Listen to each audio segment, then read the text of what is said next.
Hello guys, ഇത്ര നാൾ നമ്മൾ ഷോർട്സും കാര്യങ്ങളൊക്കെ ഇട്ട് പോയി. ഇനി നമുക്കൊരു ലോങ് വീഡിയോസ് പിടിച്ചാലോ? നമ്മുടെ ഇന്നത്തെ പോക്കൊരു ക്രിക്കറ്റ് കളിയുടെ ഭാഗമായി പോകുന്നതാട്ടാ. എപ്പോഴത്തെയും പോലെ നമ്മളിപ്പോ 3 പേര് തന്നെയാണ് കേട്ടാ. ഒരു ചേട്ടൻ വരും നമ്മളെ കൊണ്ടുവരാൻ വേണ്ടിട്ട്. ആള് കാറില് വരിക. അപ്പൊ ആള് ലുലുവിന്റെ മുന്നിലേക്കാണ് വരിക. അപ്പൊ നമ്മൾ അതുവരെ നടക്കാം. നമ്മളിപ്പോ പോണെന്ന് വെച്ച് കഴിഞ്ഞാൽ ദുബായ് ചർച്ചും അതുപോലെ തന്നെ ഷാർജ ചർച്ചും തമ്മിലുള്ള ഒരു മാച്ചാണ്, ഫ്രണ്ട്ലി മാച്ചാണ്. അപ്പൊ അതുകൊണ്ട് തന്നെ ഞങ്ങൾ എല്ലാവരും കൂടിയിട്ട് കാണാൻ പോകുന്നുള്ള പരിപാടിയിലാണ്. അപ്പൊ ഇതിൽ നിഖിൽ ചേട്ടൻ ഇവിടുത്തെ പ്ലെയർ ആണ് കേട്ടോ. അങ്ങനെ നമ്മൾ നാലാമത്തെ ഒരു ചേട്ടൻ പറഞ്ഞതില്ലേ, ജിത്തു എന്നാണ് ആളുടെ പേര്. ആളുടെ വണ്ടിയും കാലത്ത് നമ്മൾ ലുലുവിന്റെ മുന്നിൽ നിൽക്കുക. അങ്ങനെ ആ കാണുന്ന വണ്ടിയിൽ നമ്മുടെ ചേട്ടൻ എത്തിയിട്ടാ, ജിത്തു ചേട്ടൻ.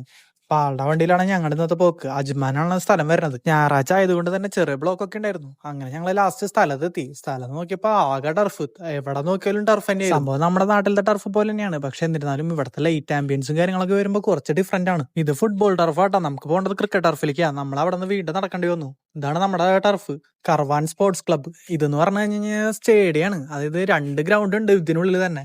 ഒന്ന് ഗ്രൗണ്ട് 1ഉം ഗ്രൗണ്ട് 2ഉം. ഗ്രൗണ്ട് 1 എന്ന് പറഞ്ഞാൽ അമ്മാതിരി വലിപ്പാ. ഞങ്ങൾ എത്തിയത് ഗ്രൗണ്ട് 2ലാണ്. ഞങ്ങളുടെ ഗ്രൗണ്ട് 2ല് ഞങ്ങൾ ഇവിടെ എത്തിയിട്ട് ഞാനും ജിക്കു ചാണനും ഇവിടെ വെയിറ്റ് ചെയ്ത് നിന്നു. നിഖിൽ ചാണനാണെങ്കിൽ ഫീൽഡിങ് ടീമിലാ. അപ്പൊ ആളിതേ ഫീൽഡിങ് നടക്കണണ്ടില്ലേ, അതിര് നടപ്പന്നെ ആള് അവിടുത്തെ മെയിൻ ആട്ടാ. അങ്ങനെ ജിത്തു ചാണനും പോയി. ഇനി ഞാനും ജിക്കു ചാണനും മാത്രം കളി കാണാൻ വേണ്ടിട്ട് അങ്ങനെ വീഡിയോ എടുത്തോണ്ടിരിക്കുമ്പോൾ ഗൂഗിൾ അമ്മച്ചിയുടെ ഭാഗത്തുനിന്ന് ഒരു നോട്ടിഫിക്കേഷൻ, ഇന്ന് ജർമ്മനിയുടെ കളി ഉണ്ടെന്നൊക്കെ.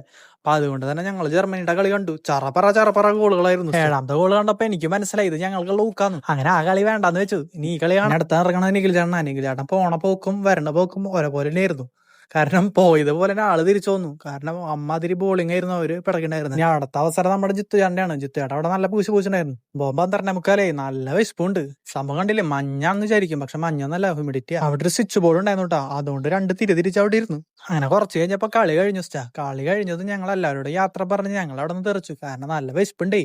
ഈ 12 മണിയും 12:45 കഴിഞ്ഞു, 1 മണിയായി. ഞങ്ങളുടെ പോക്കാണെങ്കിൽ നേരെ റോളയിൽ നമ്മൾ എന്നത്തെയും പോലെ തന്നെ മലബാർ മന്തിയുടെ റെസ്റ്റോറന്റിന്റെ വീഡിയോ നമ്മൾ മുന്നേ ചെയ്തിട്ടുണ്ടായിരുന്നു. ആ ലിങ്ക് നിങ്ങൾക്ക് കിട്ടണമെന്നുണ്ടെങ്കിൽ മുകളിൽ നമ്മൾ മെൻഷൻ ചെയ്യേണ്ടത്. നമ്മൾ അന്ന് ടാക്സി വിളിച്ചാൽ പോയത്. പക്ഷെ ഇന്നിപ്പോ കാറും കൊണ്ട് പോയായിരുന്നു. കാർ പാർക്ക് ചെയ്യാനുള്ള സ്ഥലമാണ് നമ്മൾ കണ്ടുപിടിക്കണേ. ഇപ്പൊ ഇന്നത്തെ കേസ് എന്ന് പറഞ്ഞു കഴിഞ്ഞാൽ നാളെ മുടക്കായത് കൊണ്ട് തന്നെ എല്ലാവരും പാർക്കിങ്ങിൽ വണ്ടി കൊണ്ടിട്ടേക്കുക. അപ്പൊ അതുകൊണ്ട് തന്നെ നല്ല തിരക്കാണ്. ഇപ്പൊ വണ്ടി ഇടാൻ സ്ഥലമില്ലാണ്ട് ഞങ്ങൾ ഏതൊരു കച്ചയിൽ കയറ്റി വണ്ടി ഇട്ടു. റോട്ടിലാണ് വണ്ടി കിടക്കണേ. ഞങ്ങൾക്കൊരു പേടിയുണ്ട്, എങ്ങാനും വല്ലവരും വന്ന് തട്ടി മുട്ടി എന്തെങ്കിലും കേസ് ഉണ്ടാക്കുമോ. പിന്നെ ഒന്നും നോക്കിയില്ല, 2 കൽപ്പിച്ച് വണ്ടി അവിടെ ഇട്ടു. പിന്നെ നമ്മുടെ വണ്ടിയുടെ ചാവി അവിടുത്തെ ഹോട്ടലിലത്തെ ചണ്ടയിൽ കൊടുത്ത കാരണം പിന്നെ എങ്ങാനും വല്ല പ്രശ്നം കാര്യങ്ങൾ വരാണെന്ന് അവർ വിളിക്കുകയാണെന്നുണ്ടെങ്കിൽ വണ്ടി ഒന്ന് നീക്കിയിട്ട് ഓട്ടോ എന്ന് പറഞ്ഞിട്ട് ആ ചണ്ടയിൽ വണ്ടി കൊടുത്തു. അപ്പൊ അങ്ങനെ നമ്മൾ അവിടെ ഇരിക്കാൻ ഫുഡ് കഴിക്കാനുള്ള പരിപാടിയില്ല. ഞങ്ങൾ 4 പേരുള്ളത് കൊണ്ട് തന്നെ എന്നത്തെ പോലെ നമ്മളൊരു ഫുള്ള് ജല്ലിക്കെട്ട് മന്തിനായിട്ടാ പറഞ്ഞത്.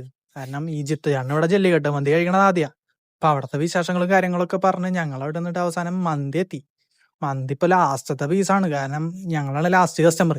അപ്പൊ അതുകൊണ്ട് തന്നെ ഉള്ളതൊക്കെ അവര് വാരിക്കോരി സംഭവം തന്നു. അങ്ങനെ ഇതൊക്കെ കഴിഞ്ഞ് ഞങ്ങളൊരു പെപ്സി ഓർഡർ ചെയ്തു. നമ്മൾ ഈ സാധനം കഴിച്ച് നമ്മൾ ഇവിടെ നിന്ന് എല്ലാം ഇറങ്ങാന്നുള്ള പരിപാടിയിലായി. ഇതെല്ലാം കഴിഞ്ഞ് നമ്മൾ റൂമിലെത്തിയപ്പോ സമയം 2:35. ഇനി എന്താ, ഇനി പോയി കിടന്നുറങ്ങുക. ഇതൊക്കെയാണ് ഇന്നത്തെ പരിപാടി. ഞാൻ അടുത്ത വീഡിയോയിൽ കാണാം. Okay, by.